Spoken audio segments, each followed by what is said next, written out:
Alors bonjour, bonjour à tous. Bonsoir même. Bonsoir, tout à fait. Une émission un petit peu particulière, une émission pour l'instant hors sujet. Si ça vous plaît, peut-être qu'on en fera d'autres, je ne sais pas. Alors ce soir, eh bien, je suis avec Brandlmousse. Bonsoir tout le monde. Un nouveau compère. Oui, oui. La goule du grenier. La goule du grenier, exactement. On avait une petite discussion et puis on en a pensé en faire une vidéo. Est-ce que tu peux nous dire un petit peu sur qu'est-ce qu'on va regarder, de quoi on va parler en fait? Alors on va regarder une vidéo de Trackmania 2 où on cherche à rejoindre la fin du monde. Et en fait ça donnait une discussion assez profonde sur l'ontologie du sprite. Voilà, et l'ontologie du polygone dans ce cas-ci, bien évidemment, parce que là on est en 3D. Donc il s'agit de Trackmania Canyon. Et vous allez voir, eh bien, c'est assez intéressant, je pense, cette petite vidéo qu'on a fait récemment, et on va vous la commenter en même temps que on a plein de choses intéressantes à vous dire. Donc voilà, on démarre.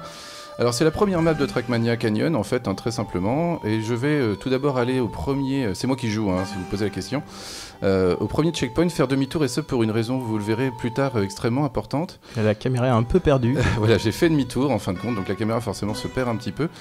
Et le but du jeu, eh bien, c'est d'atteindre, je dirais, le bord du monde le plus rapidement possible. Enfin, le plus rapidement possible, même pas, c'est juste d'aller déjà et d'essayer de voir qu'est-ce que c'est la fin d'un monde, d'un jeu vidéo. Ça, on pose la question du sens, et jusqu'où va-t-il?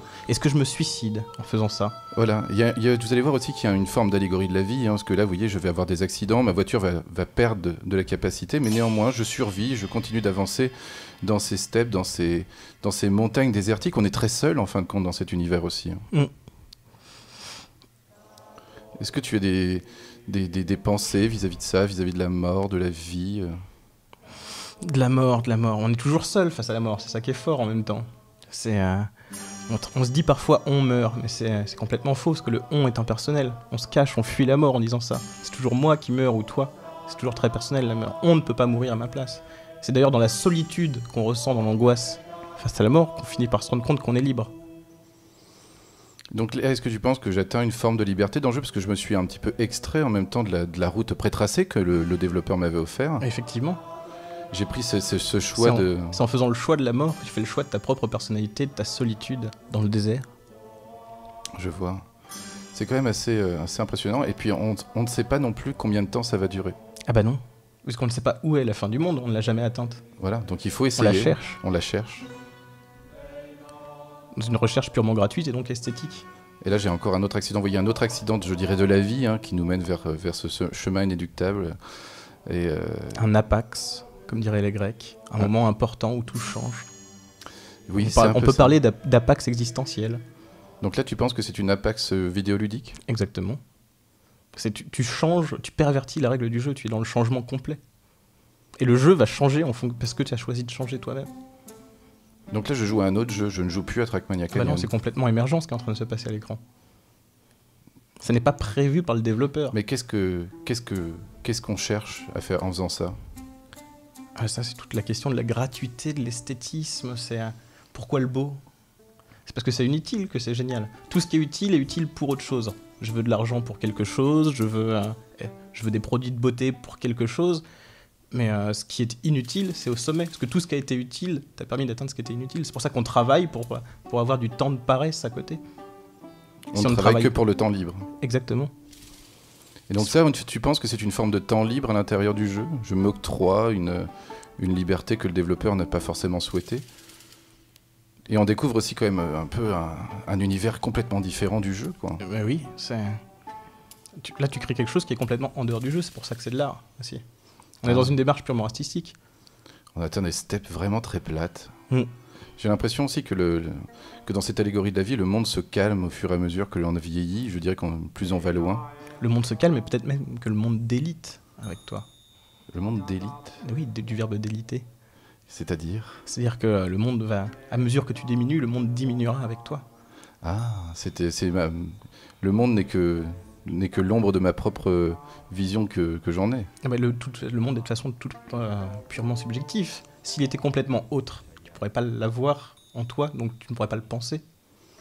Ah. Et dans ce cas précis, alors dans le monde vidéoludique, qu'est-ce que ça nous apprend sur le jeu vidéo, sur sa nature, sur ses fonctions? C'est une bonne question déjà pour commencer. Est-ce que si tu as des indications à me donner? Là, je suis un peu perdu, je dois t'avouer. Est-ce que tu veux qu'on reparle de la mort? Est-ce que tu veux qu'on reparle d'autres situations en fait, de l'ontologie du polygone qu'on n'a toujours pas fait enfin, oui, qu'on n'a toujours pas fait. On peut parler de l'ontologie du polygone. C'est qu'on n'a toujours pas l'idée de l'être du polygone. Parce que l'ontologie, c'est la science de l'être. Ontos en grec, qui est le participe présent du verbe essuie, être.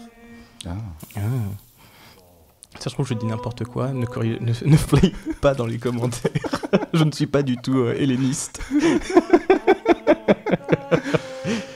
On aperçoit la fin du ciel déjà. Ouais, c'est quelque chose d'assez important dans on aperçoit le vide. Voilà, le ciel se termine, et vous allez voir d'une manière assez particulière, et avant la terre. Est-ce que les dieux meurent avant la... Voilà, et là il y a des petits bugs d'affichage, hein, forcément. On arrive un petit peu à la limite de la matrice, quoi. Exactement. Voilà, et maintenant le ciel est derrière nous. Et les nuages, eux, continuent d'être... Il y a toujours une atmosphère, il y a toujours quelque chose qui est. Néanmoins, il n'y a plus de ciel. On a perdu la couleur bleue. Est-ce que c'est l'espoir? Est-ce qu'on s'enfonce vers le néant, véritablement? Véritablement, là, c'est une course vers le néant. La lumière commence à faire n'importe quoi, justement. Tu perturbes complètement même les lois de la physique du jeu. La physique du jeu s'appliquait toujours quand je l'ai faite, c'est-à-dire que la vitesse de la voiture n'augmentait plus, il n'y avait pas toutes les règles de physique justement sont encore présentes. Sauf celle de la lumière. Donc, voilà, ça c'est des règles plus d'affichage, mais la physique véritablement de la voiture est toujours présente. Là, je suis d'accord, ça tripe complètement sur la lumière. C'est tout simplement, je pense que c'est justement le manque de ciel qui fait que l'éclairage est un petit peu biaisé et donc fait des brillances bizarres. Et donc sur cette ontologie, c'est cette question de l'origine du polygone. Du polygone, c'est-à-dire qu'il faut s'interroger sur son sens plutôt que sur son origine. C'est-à-dire qu'il faut dépasser toute l'appréhension technique que tu peux avoir du polygone pour réfléchir sur ce qu'est un polygone en dehors de ces considérations techniques. Ça fait peu de choses. Ça fait pas grand-chose, c'est un petit peu l'atome du jeu vidéo, le polygone.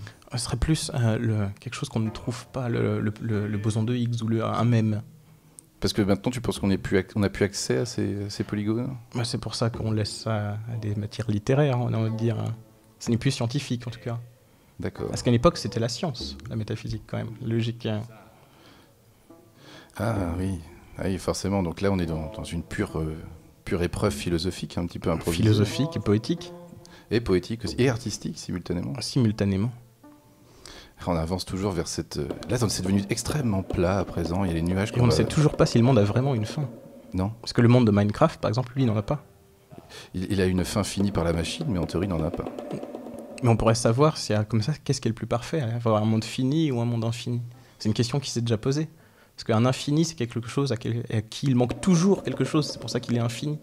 Il va toujours s'agrandir parce qu'il a besoin de plus. Et bien au moins, on a découvert que le monde était fini. Enfin, même la Terre se finit, mais pas la physique. Pas la physique. Dans ce monde, on va dire, euclidien, plat, la physique non euclidienne, la 3D est toujours appliquée et c'est assez étonnant. Euclidien et peut-être même ptoléméen, on n'en sait rien. On est sur un monde plat, recouvert par une voûte céleste, voûte dont on sait qu'elle n'existe pas, enfin il n'y a pas de voûte vraiment. Et donc là, il y a cette chute, enfin est-ce qu'on... Il y a ce problème de l'éternité qu'on va se poser comme question à présent. L'éternité, qu'est-ce que c'est? L'éternité, on a souvent l'impression que c'est l'infini dans le temps. C'est pas exactement ça. L'éternité, c'est être hors du temps. Et pour ne plus avoir le temps, il faut perdre le mouvement. Parce que tout le temps, en fait, n'est que la mesure du mouvement par un chiffre. C'est un petit peu ce qui se passe selon l'avant et l'après, oui. Et donc là, on est dans l'éternité purement parce qu'on n'a plus conscience du mouvement. L'absence de référentiel fixe, ou même mouvant, de référentiel tout court, quoi, fait qu'on n'a plus conscience du mouvement, donc on est dans l'éternité. C'est quelque chose de très catholique, là. On est dans le purgatoire éternel juste avant une résurrection possible ou le néant total. Parce que c'est vrai que c'est un petit peu la magie du jeu vidéo, c'est que vous voyez, je suis allé au bout du monde, je l'ai vaincu, je dirais, j'y suis tombé, et néanmoins, le jeu vidéo m'octroie cette règle incroyable de pouvoir... Vous allez comprendre maintenant pourquoi j'ai passé le premier checkpoint. Oui. Vous allez voir pourquoi j'ai fait ça, et que c'est peut-être... la grande magie du jeu vidéo. Et on pourrait croire que ça nous oblige à finir sur le rail, mais non, parce qu'une fois que le premier checkpoint est passé, on peut encore refaire le chemin vers l'infini. Ah oui, bien évidemment, on pourrait revenir une fois de plus en arrière et ressauter dans l'infini. Et essayer de laisser tourner ça plus de 1000 heures, voir ce que ça donne. La première fois que je l'ai fait, je l'ai fait tourner 7h30. J'ai regardé pendant 7h30 cette image, je m'interrogeais sur son sens, en fait. Qu'est-ce que c'est que cette image, une voiture qui tombant dans le néant? Ça ferait un très beau fond d'écran en plus. Oui, c'est plutôt joli en plus. C'est vrai qu'il y a cette texture. Et là, on est vraiment dans l'immobilité. On a l'impression qu'il a refroidi et c'est reparti. Et voilà. Vous voyez, c'est bien le checkpoint que j'ai passé tout à l'heure. Les caméras ont repris parce que la caméra m'avait perdu. Et voilà, vous allez donc la liberté n'est pas punie dans le jeu. Non. C'est-à-dire que tu peux revenir. Il y a plein de jeux où une fois que tu as décidé de jouer en dehors des bornes, c'est fini. Tu ne pourras plus reprendre le cadre normal de la chose. Et là, je vais donc aller tout simplement finir la map. Hein. C'est en fin de compte la partie la moins intéressante de... Mais c'est où tu joues le mieux. Voilà. Écoutez, sur ces belles fins de ma voiture s'enfonçant dans ce mur, on va se quitter. On va vous dire bonne nuit. On va vous dire bonne nuit. Et puis, si ça vous intéresse, laissez vos commentaires. Et puis, on se retrouvera peut-être pour une nouvelle vidéo. Au revoir. Salut.